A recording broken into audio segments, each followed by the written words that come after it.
ng lola nyo. Busy ako ngayon guys. Ang dami kong trabaho. Ang dami kong tatahaing basahan. Ang dami kong i-recut. Ito guys, yung mga bagong gawa ko. At ito, may sinisingit dito guys. Ang gawain ko guys, magtahi ng bedsheet. At so, ponda. Pero itong kapitbahay ko, ibang pinapagawa. Nagpapagawa siya guys ng unan. Kaya ito, na-busy ang lola nyo magpili ng tela na cotton doon sa ginagawa kong basahan. Syempre pinili ko yung maliliit na niya guys, na ritaso para gawin kong unan. Ito guys. Kaya ito pinagkakabisihan ng lola nyo ngayon. Kaya ito, medyo naudlot muna yung aking ito guys, aking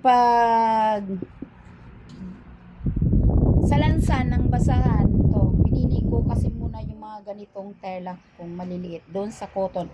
Ito kasi ang napili kong tela kasi magaan po ito. Kasi cotton malambot. Yung kasi isama tigas po yun. Ayan yun. Kita nyo yun. Cotton din siya pero makapal yung tela niya. Pang ilalim ko lang po yun. Kaya ito ang naisipan ko. Syempre bago ko ilagay sa gaganon-ganonin ko muna. Ba guys. Dati guys, nung ako'y nananahi sa isang pabrika, yung mga ganitong bagay, yamot na yamot ako guys. Pero ngayon, nung ako'y nagsinegosyo na, nagsisimula na ako mag sariling tahian,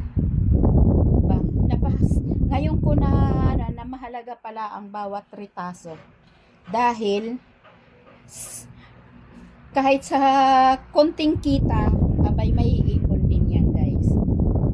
Diba guys?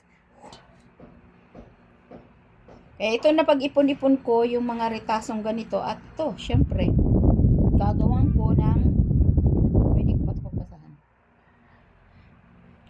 ko ng unan ang aking kapitbahay. Nagawan ko na siya actually, 2 peraso, pero nagpapagawa pa. Sa mabigat daw yung una kong ginawa. Kaya ito, nagpili tuloy ako ng mga cotton na maliliit. Wala pa kasi akong narikat para dun sa mga basahan ko dahil talaga marami pa tayong gawa guys. Bisa, syempre hindi lang naman to ang ginagawa ng lola nyo. Marami tayong